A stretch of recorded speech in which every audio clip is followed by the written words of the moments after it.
Marty Makari, that sounds like a bunch of malarkey if you ask me, says everything should be over the counter unless the drug is unsafe or addictive. So I have mixed feelings about this one because there are times when it's like, I just need a refill of this drug that, I mean, okay, so for my partner, she's on several medications that she is going to be taking for the rest of her life. Mm-hmm. And it's just frustrating when it's like, okay, your refills are out, so you have to go make a doctor's appointment so that they can redo their, and usually that ends up being, we call the doctor's office and they're like, okay, we'll write the refill. No need to come in. So it's not even like we need to do an examination to make sure that things aren't changing or whatever. It's just a thing that we know she's going to be taking, like her metformin for her diabetes.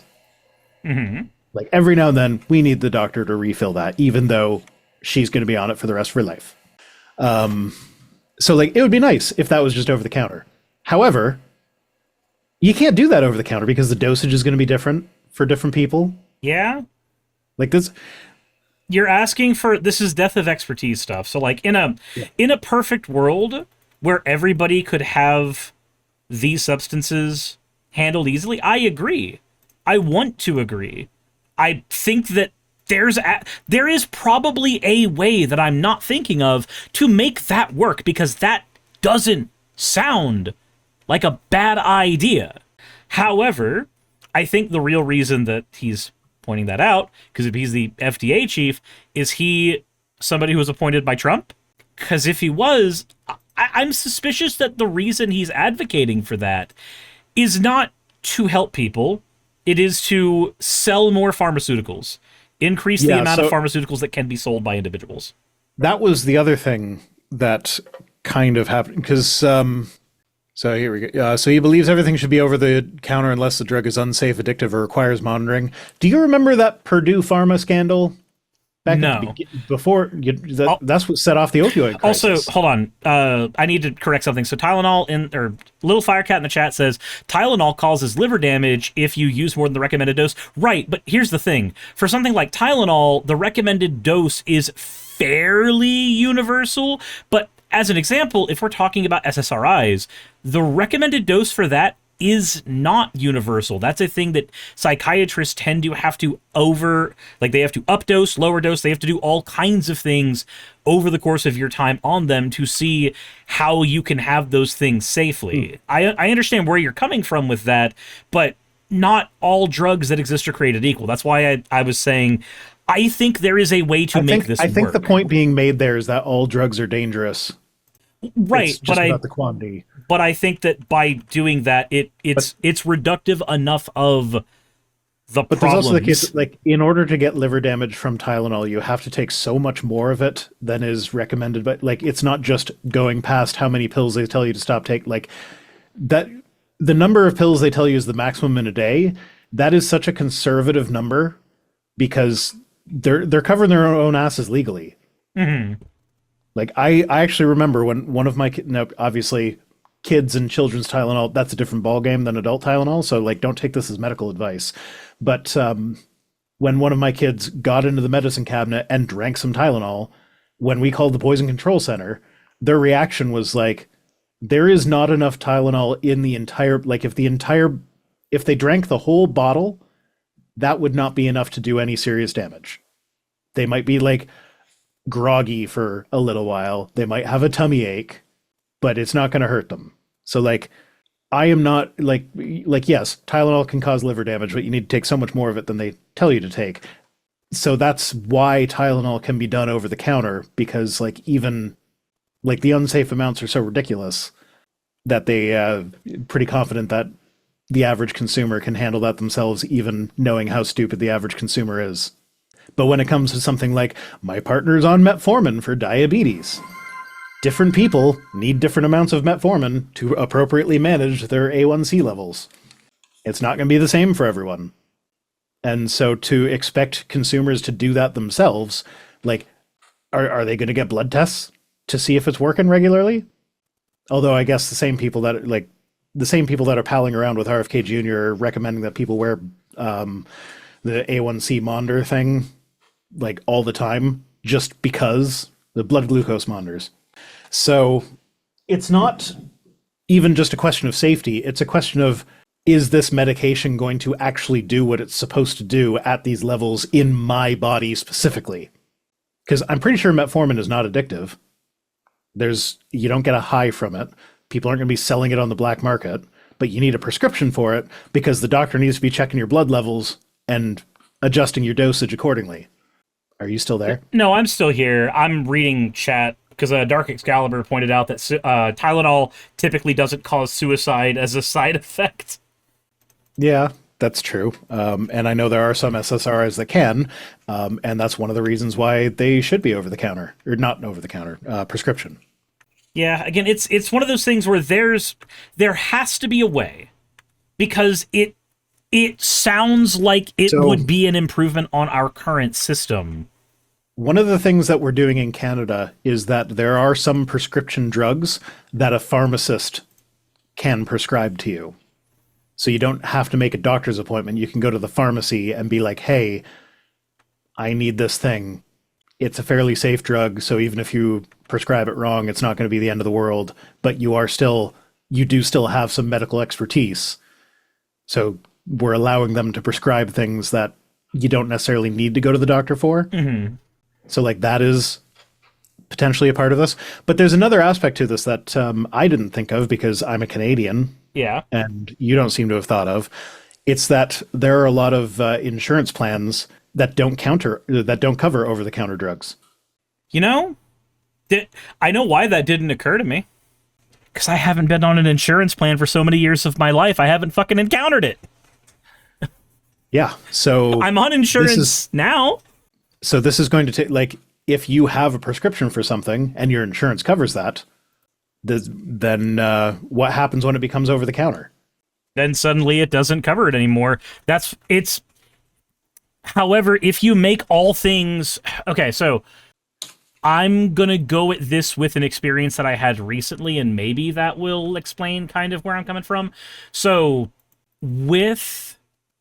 for me, tomorrow, I am going to be on my first of however many instances of the conversation about GLP-1s that I'd like to be on. Because I'd like to be on a GLP-1. I would like to be able to lose more weight. I've been going to the gym consistently. I have been cooking more often. I've been doing all kinds of things that, in theory, should perfectly lead to weight loss. And, it's just not. There's certainly things that I could be doing. Who knows? But a little assistance medically, I'm not going to scoff at that. So, when I had the conversation about GLP-1s, it was pointed out to me that I am not allowed, because my insurance will not allow me to be on Ozempic, specifically until I have tried at least 3 different pill-based GLP-1s. Now, here's the funny thing about that. Ozempic, within the last few months, just became available to the public in pill variety. But because it just was made available to the public recently, insurance doesn't cover it. Insurance just simply will not cover it because they look at that, they're just like, I mean, that's so cool that that's available to you now, but that's not what our bureaucratic red tape bylaws say that you're able to have, so fuck off and fuck you. Yeah, that's another one of the medications that my partner has been put on recently. I'm not going to discuss the particular issue for this one, but the doctor was very much like, this is the medication that I want to prescribe you for that. So the Canadian system with prescription drugs is a little bit weird. They are not covered by the government stuff. It is usually covered by insurance that is tied to the employer. Mm-hmm. And most people have like 80% of their prescription costs are covered. I don't have that because I work for myself. My partner doesn't have that because she's an independent contractor. So we got no insurance. Anselin says there was a study showing that most people gain back the weight within 2 years of stopping GLP-1s. That's so cool. I'm so happy to hear I'm so happy that you, while trying to give me information that could be useful, also effectively just said, hey, I know you've tried everything, but also that thing's not going to work for you either. Here you go. I know that's not what you meant, but that is how my brain interpreted that initially. Oh, there's another hat. I have to change hats. Let's go Red Fascinator today. Is it fascinating though? It is. I lost my train of thought. I forgot what I was talking about. Well, anyway, let's go back to Purdue Pharma, because that was the train of thought that I was on before. The Purdue Pharma thing was, they were the guys that made OxyContin. Mm-hmm. And they put out reports in the beginning, like, when it was well established that doctors would not prescribe, like they were only prescribing opiates for like things like if pain relief in terminal patients, and if you're recovering from a major surgery. Those were like the only two scenarios they would prescribe opiates. Purdue Pharma put out a report saying like, oh, because of we've done a slow release version, it's not as addictive. They had zero evidence for it, but based on the report that they put out, that was just them asserting shit. And they also started marketing it aggressively and giving doctors bonuses and shit for how many pills they would give away. That is what kickstarted the opioid crisis. And so this, to me, seems like it is setting that up again, because it's like FDA is looking at basic safe prescription drugs like nausea medications and vaginal estrogen and stuff. And he said everything should be over the counter unless a drug is unsafe, addictive, or requires monitoring. How do you determine which drugs fit into that category? Are you just going to look at the report that the pharmacy company puts out itself and then be like, okay, you can sell this over the counter? So I'm seeing Little Firecat saying, I went to the doctor, asked for weight assistance. Now I have Mounjaro, which is Ozempic, but just for weight. It's been only 3 weeks, but it's working. Hey, you know what? That's good. I'm happy it's working for you. I am hoping that whatever they decide to put me on will work for me. Yeah, so here's the thing. I have heard horror stories about how bad the side effects are from GLP-1s, but I've only ever heard those like third hand. The first hand accounts that I've heard has been that they're great. Now, my partner does not tolerate Ozempic very well. And this is okay, this is where I was going with what I was saying earlier. So the doctor prescribed, so there's a weird thing in Canada where there are certain prescription medications that can be partially covered by certain government programs, but it's for things like diabetes. So in the case like Ozempic, it hasn't been covered up to this point, but it apparently should be somewhat. But there are different categories of GLP-1 where like Ozempic was primarily for diabetes. Yeah. And the weight loss was an off-label use, but there are now been developed ones that are for weight loss, and diabetes is off-label use. So that's one where like they discuss switching to a different one. It's like, okay, well, you know, if we switch to this other one, then the government might not be covering it. And then we're just like, well, we didn't know the government was supposed to be covering the one she's on, so we've been paying the hundreds of dollars every month for that. Anyway, that's where I was going with that. I just remembered it, so I had to say it. Gotcha. Otherwise, it would be lost to the annals of your brain. But also, fuck Doug Ford, because he is trying to privatize our healthcare. Why would you want this fucking broken system? Because he is mini Trump. He's the premier of Ontario. Everybody's been calling him mini Trump, but he is like during Trump's first term, we were calling him mini Trump. But then he did start to distance himself from Trump when all the like 51st state thing started happening, and he has spoken out very firmly against that sort of rhetoric. But his policies still mirror Trump bullshit. Does he look like Trump? No, he doesn't look anything like Trump. It's his policies. He's got very Trumpian policies. He doesn't look like Trump, but his repertoire does. Yes, exactly. And he wants to turn our healthcare system into a system more like the American one. And so this might be gross for some people, but I'm going to tell you anyway. For my whole life, I've had a problem where I make too much earwax.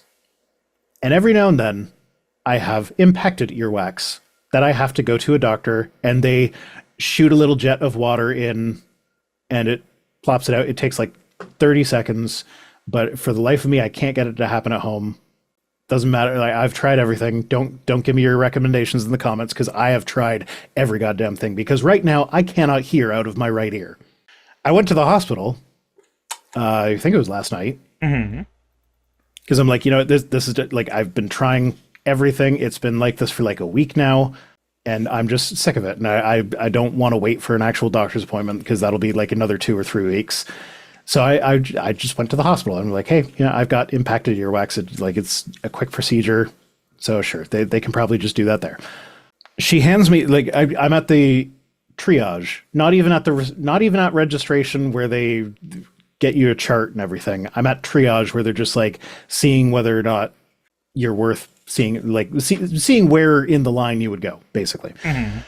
And she just hands me a piece of paper that they have a whole stack of this particular piece of paper sitting on the desk saying that as of 2019, it was determined that earwax removal is no longer medically necessary.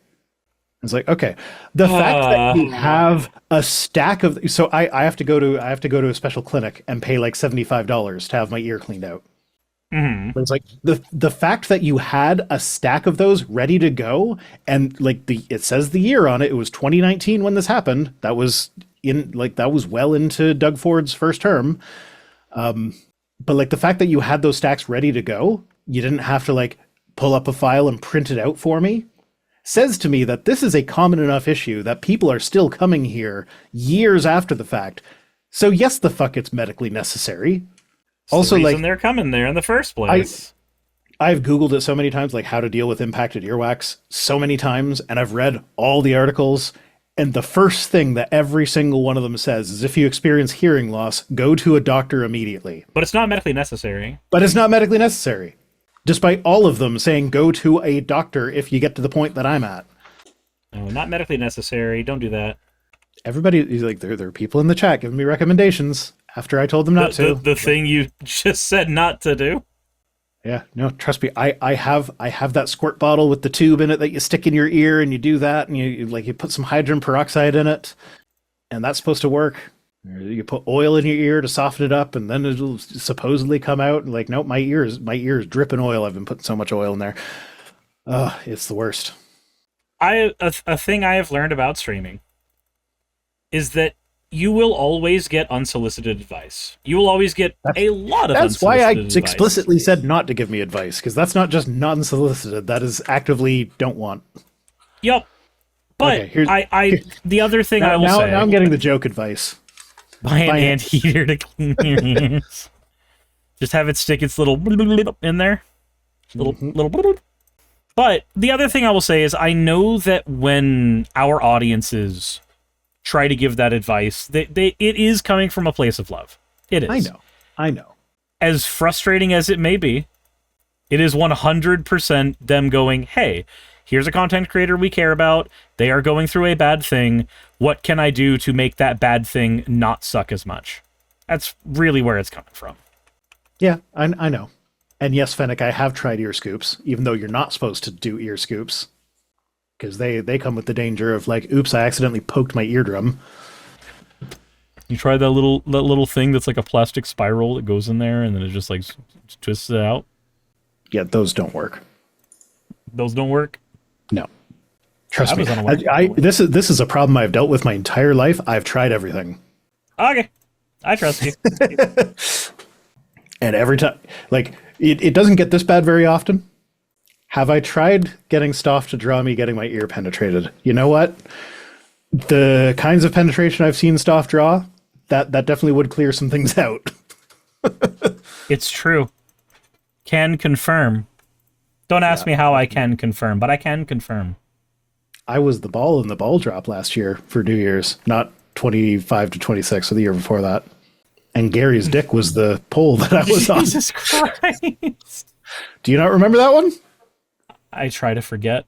I'm pretty sure that's one of the ones that's on my desktop that when I accidentally showed my desktop during a stream, I was like, oops, I hope that was too small to be visible. Otherwise, I'm getting pulled down. I try to forget.